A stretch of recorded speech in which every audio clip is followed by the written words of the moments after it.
Estamos de vuelta y hoy vamos a hablar de una película clásica de 1984, Cazafantasmas, Ghostbusters. Bien, en este año 2016, que se va a estrenar ese reboot, protagonizado por tres mujeres, me gustaría poder hablar de tanto de Cazafantasmas como de su secuela, Cazafantasmas 2. Ambas películas para mí me marcaron muchísimo mi infancia y mi juventud. Y tengo que reconocer que para mí siguen siendo unas grandes comedias, comedias totales en las que lo más importante es pasarlo bien. Pero aparte tienen un toque de sobrenatural, un toque de terror, pequeño, pero sí convincente, sí que funciona, que sigue funcionando hoy en día y que le convierte en una comedia que realmente es muy interesante de ver. El plantel de actores, encabezados por Bill Murray y que cuenta con Dan Aykroyd, con Harold Ramis, con Sigourney Weaver, con Henry Hudson, con Annie Potts y con Rick Moranis, es un compendio de grandísimos actores haciendo papeles y pasándoselo bien, que es lo más importante. Bien, una de las cosas que me gustaría comentar de esta película es que es una película que empieza en un tono muy realista. O sea, ciertamente está hablando de un tema sobrenatural, que son los fantasmas y cazar fantasmas. Pero digamos que la parte más comedia de la película te la van metiendo con calzador, te va metiendo poco a poco. Empezamos con la escena de la biblioteca en la que se acercan sigilosamente al espíritu de la bibliotecaria y que en ese momento la bibliotecaria se convierte en un monstruo terrible y nos da el primer susto de la película. Yo la he vuelto a ver recientemente y tengo que reconocer que de vez en cuando sigue causando terror o miedo, no terror, pero sí miedo un poco, o el susto te lo llevas de la bibliotecaria de Cazafantasmas. Bien, todas las cosas van surgiendo poco a poco para que cuando llegue el clímax de la película, y creo que con esto no voy a hacer spoilers porque es una película de 1984, o sea, tiene más de 32 años esta película. Eh, Cuando llega el clima de la película y nos aparece el muñeco de los Marshmallows, pues realmente ya te lo crees. Quiero decir, si hubiese salido al principio de la película una cosa parecida, hubiésemos dicho, pero esto es una ridiculez, esto es una locura, ¿qué me estás vendiendo? Sin embargo, poco a poco las cosas sobrenaturales graciosas se van imponiendo y el tono de la película queda muy bien marcado. O sea, es una comedia y es una comedia de acción, pero el toque sobrenatural está durante toda la película, pero aparte va a comedia cada vez más, no al principio. Al principio es todo muy real. Trabaja en la universidad, el decano piensa que son unos fraudes, se les echa de la universidad, tiene que hipotecar la casa de los padres del personaje de Dan Aykroyd, de, de Ray, para poder eh, alquilar esa zona, esa antigua estación de bomberos en la que nos encontramos toda esta situación. De donde van a tener el cuartel general los cazafantasmas, donde van a montar la parrilla para guardar los fantasmas, etcétera, etcétera. Uno de los actores que iba a intervenir en la película y que por motivos diversos no llegó a participar era Eddie Murphy, que era el rey de la comedia en aquel entonces. Y entonces había muchísimos giros, había muchos comentarios y también tenía muchas frases el personaje de Winston Seymour.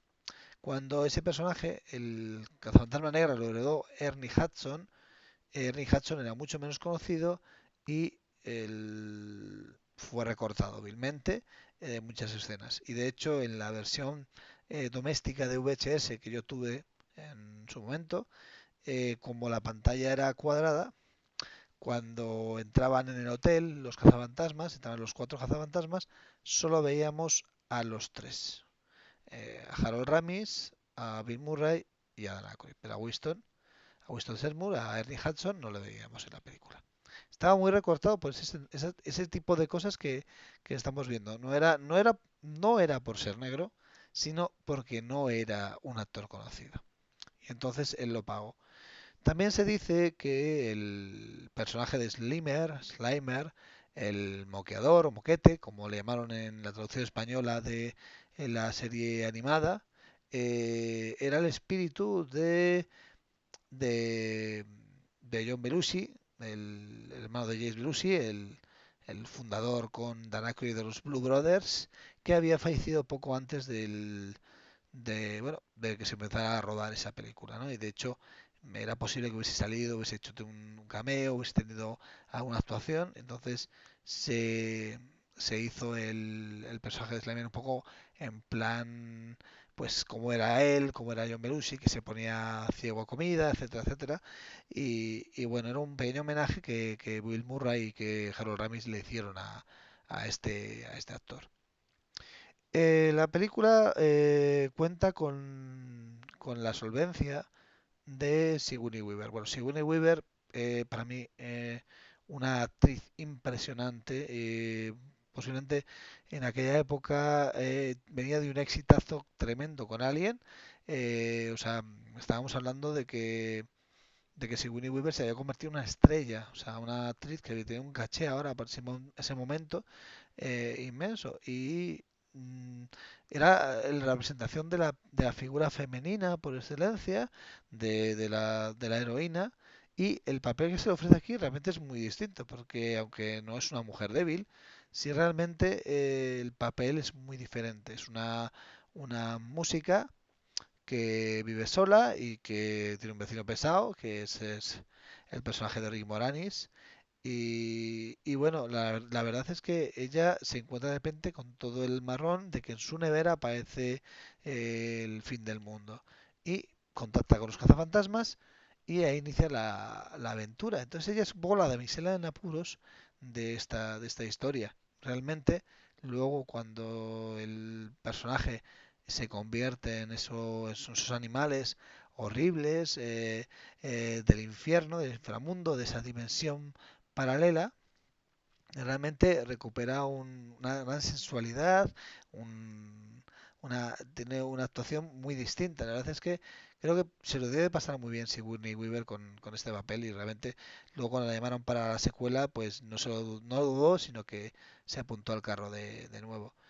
Los efectos especiales para la época eran muy buenos, pero han envejecido mal.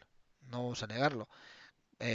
Quizás la segunda parte de la que ya hablaremos, que es del 89, 5 años más tarde, han envejecido mejor. ¿De acuerdo? Hay algunos que no, tampoco, pero sí en general los efectos han envejecido mejor los de la secuela que los de la primera. No obstante, hay que juzgarla por lo que sigue siendo una película muy entretenida, sigue siendo una película que tiene una brillantez en el humor, sin llegar a ser chabacano en ningún momento, lo cual es de agradecer.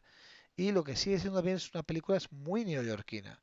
Tanto esta película como su secuela, ya hablaremos de ella, es una película que se basa en que es Nueva York. O sea, no podría estar rodada en ninguna otra parte.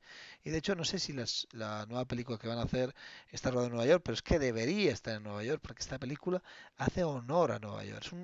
Existe un subgénero, el subgénero de películas de Nueva York. Pues esta es en momentos de conversación, pasa por el puente de Brooklyn, ven una panorámica de Nueva York, o sea, todo eso existe.